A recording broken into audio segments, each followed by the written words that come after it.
Day one. Oh man, it's stupid hot. Well, ladies and gentlemen, if you don't already know and you don't keep up with us, my name is Trey, and this is our channel, Valley Crew, and this is my 2015 Ford Focus ST that is currently big turbo and E30. It's got auxiliary fuel. We've done several videos on all the things that are done to it, but it's going to be a pretty exciting journey starting very soon. I just have to, double check some things regarding the block, and I already checked the head, which we'll get into later about the information that I got on that. But I just kind of wanted to show you guys all the things that I got here for my car.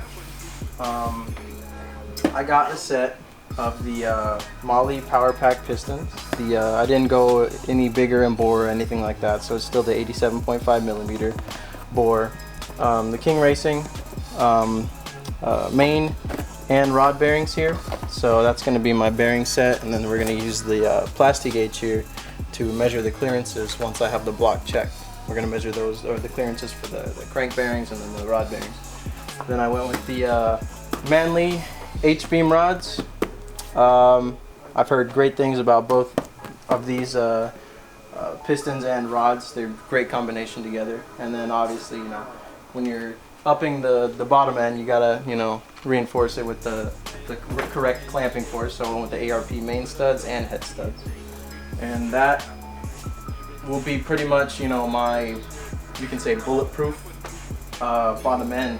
And I'll be working with that with, my future build when it comes to the engine that's going to be used for tracking, because I don't really want to track this engine here because it's got 80,000 miles on it, and it's already showing signs of age. So in regards to the block and the head, I have not gotten the block checked for any cracking or warpage. I haven't had it magnafluxed yet, but I'm gonna send it to the machine shop very soon here, and then I'm gonna have them tell me if it's actually a good starting point for my build. I've already had the cylinders ball honed, and they look good. They're ready to go, ready to get some new rings. But for the head, unfortunately, this head, because I got this full long block, all as one package. This head, this engine only had 25,000 miles on it. But the head, unfortunately, is cracked, which is a common issue with these engines. The machinist told me. He said they pressurized the system and they did a pressure test, dunked it underwater, and they noticed quite a lot of bubbles were coming out of this area right here. So that indicates an internal crack in the exhaust port housing. So I'm gonna have to do some extra spending on another head, but I don't really mind because I plan on completely eliminating the single port and actually going with a 4-port, which I have never heard of anybody doing with this car. So that's gonna be pretty interesting. So if you guys want to see some cool stuff regarding a 4-port head and custom exhaust work, then definitely stay tuned. So this head is completely trash. I might keep the valves, might keep the springs and retainers, but I don't know yet. The new head is going to come with new valves, retainers, and springs and everything. So next step is going to be getting this checked out, seeing if I can actually use this, and then if I can't, then I'll just have to postpone the build until later. But I have everything, all the main things here that I'm going to need to assemble the engine. And yes, I am assembling it myself. I'm not a professional, but one day I do plan to be. So I feel like this is a great first step in trying to reach my goals and kind of take a step into the direction to what I want to do with my life later on. So yeah, we'll just go into opening everything, kind of give you an idea of what all the products look like, and yeah. All right, so first we'll start off by looking at the studs. I mean, it's just what you would expect. If you haven't seen ARP head studs, by the way, stickers, definitely gonna add the horsepower. But comes with the assembly lubricant. You put on the studs. We'll get into that when we actually start building. But these are the head studs. So they have the Allen key on them for when you're installing, and it just comes with the supplied nuts and then the washers for when you're torquing down the head. And then just comes with like instructions and everything based on, you know, all the steps you need to take for torquing it down and everything. But like I said, we'll get into all that once we're actually assembling. So yeah, that's the head studs there. And then we have the main studs, which, you know, it's just same concept. It's just smaller, and it's for the girdle, the crankshaft girdle, and that'll be clamping the crankshaft down. Yeah, you know, it's just the same thing. It's got the lubricant, all your studs here. It's got the Allens on them as well, and then all the nuts and washers and such. And then we move on to our bearings, which is going to be, you know, if you don't know, it's going to be what separates the crankshaft journals and the rod journals from the actual crank itself, and it gives us the it basically supplies a layer of oil, the film of oil. So yeah, this is your thrust bearing for the crankshaft, one of the crankshaft journals. So it's actually in the block. And then you have the rest of the bearings here. They come pre-packaged and sealed up. And if you notice, they're black, which is from the factory, from King Racing. They come with this treatment. It's I'm not quite sure. I don't have like the most knowledge on it, but it's a treatment that they put on the bearings that, you know, helps with, say, if there's any debris in your oil, or, you know, something is dislodged in the bearing, it'll help absorb that, and it helps also with initial break-in period. That's what I read. So, and then you have here in this little box, you have all your rod bearings, and those will go in between the connecting rods and the crankshaft. Same job. It does the same job as the main bearings, just on the rods. And then this stuff right here. Now, if you have access to very expensive, you know, measuring tools, that way you can, you know, get micrometers on the crank, dial bore gauges, so you can measure the crankshaft journals, all that stuff. So that way you can know your clearances based on mathematical proof. If you don't have access to those, plastic gauges, you know, you can get just as accurate measurements using plastic gauge. Well, maybe not to the, you know, thousandths of an inch, but, you know, these do help when it comes to, you know, cost effectiveness. I've talked to, you know, plenty of engine builders, and they say plastic gauge is a great tool to use in any, you know, engine building scenario. And we have, you know, plenty of range here. So we have, you know, 2,000ths of an inch to 6,000ths, 1,000ths to 3,000ths, and then 4,000ths to 9,000ths. So we have a pretty wide range. I made sure to get a wide range just in case, you know, the engine required a abnormally large, you know, bearing clearance. But on to the connecting rods here. So when they come packaged, they come with some information. And I don't know if you can see, but there's some writing on each of these boxes here. And this number right here is going to be your pin end weight, and this end right here is going to be your big end weight. And what I mean by that is there's going to be a difference in the overall weight of the pin end of the rod and then the big end of the rod, and then there's the total weight of the rod itself, and all of that comes into play when you're balancing the entire rotational assembly and making sure that everything is, you know, as balanced as it can be when it comes to weight. So these are beautiful. These are the Manley rods. They come packaged in these little black, plastic bags with a little bit of machining oil to help from rust. But yeah, great construction. These are shot peens, so it helps compact all that that metal, that material, so that it helps with fatigue. But I don't know. These are beautiful rods, and I feel like I'm gonna really enjoy these in this engine. But they're very beefy. They look like they can definitely take a beating, and I'm really impressed with the overall construction of it. And they got ARP 2000 series, you know, bolts here, so that'll definitely help with the clamping force for the end caps. But like I said, with the balancing, everything like that, usually people would, you know, send it to a machinist and have them, you know, do all the balancing for them and all that stuff. But I'm actually going to take it upon myself to do it, and I'm right now in the process of buying all the tools necessary to do that.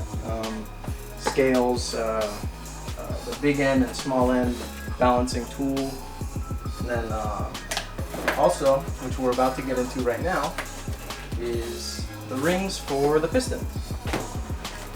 Now, to probably my most, my most exciting moment when I actually got these. These are the rings. They come packaged with not the rings. These are the pistons.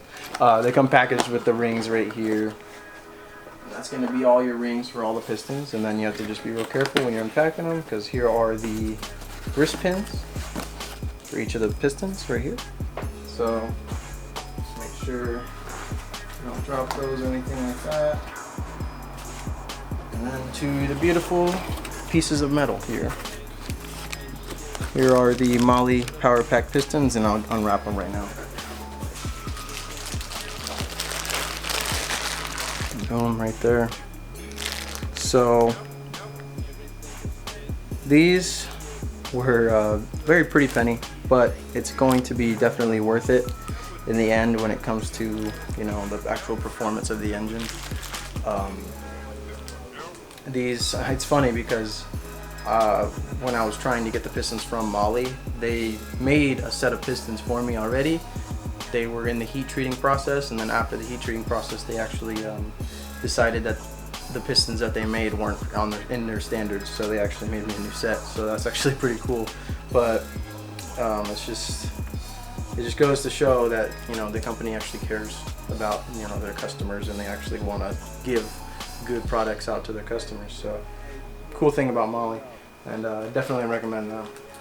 But the thing that really stood out to me was when I actually took a look at the difference in the actual pistons and the rods themselves from the ones from factory, because I do actually have the pistons and rods that came out of that engine, and it's actually pretty comical when you see the difference between the structure of this rod and that piston compared to the factory one.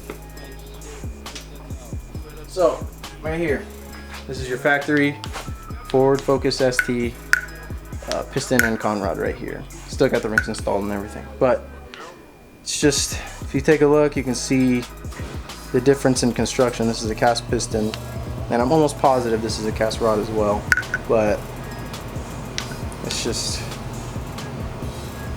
very here, let me just show you.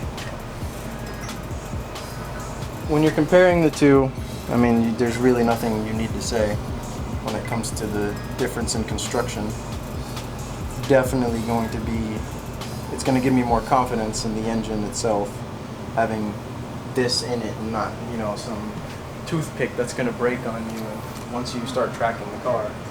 And then here, as a comparison for the pistons here, it's still got that injector pocket for the direct injector, but everything's just a little bit more fine-tuned. Everything's a little bit more cut here for better efficiency, better combustion. And it's just a better construction altogether.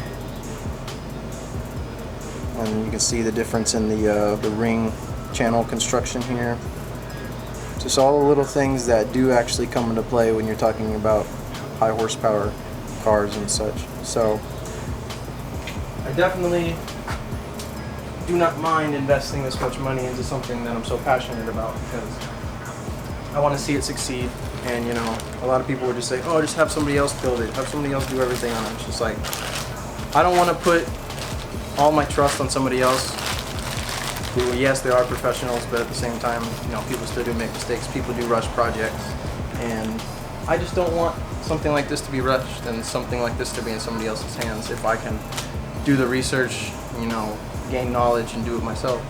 But I can't do everything. I can't do the machining processes or anything like that, but I'm going to try to do as much as I can when it comes to the assembly of the engine. So I'm going to try to get this block here, I'm going to try to get this pressure tested. That way I know that this is a solid foundation for what I want to be doing. And then from there, once I know that, I'll start, or we all as a collective unit, all of us on this channel, will start actually learning on this block here, and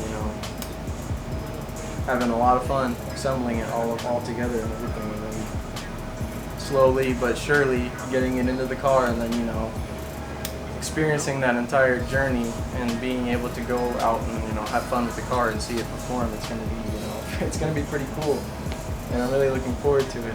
It's gonna take some time. Just bear with us. We are not professionals, but we love what we do and we want to get better at what we do. So yeah.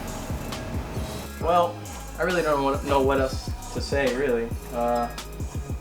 If you want to join us on our adventure and our endeavors on our first cumulative engine build together, definitely feel free to subscribe and keep up with us. I'm not gonna give a set date on how long this is gonna take, but we're gonna do our best to get it done in the most timely and accurate manner. Like I said, I'm gonna be doing all of the balancing for both pistons and rods, and I'm going to be gapping the rings myself and then measuring clearances based on factory specifications, and all the assembly is going to be done in this garage, and it's going to be, we're all going to be having fun doing it together. We all took it apart. Me and Ben both went and picked up this engine all the way in San Francisco, and we're really excited to dig into it and see what we can do and see what she can do once she's all put together. So thank you for tuning in, and we hope you join us on our journey, and we hope you enjoy watching us, start doing this and start having fun, and maybe one day we could all get there. We'll see you on the track and actually be able to experience all that with all the guys out there. So, well, thank you. Follow us on Instagram if you want to find another way to keep up with us and everything that we're doing with this, and I hope you enjoy it, and we'll see you in the next video.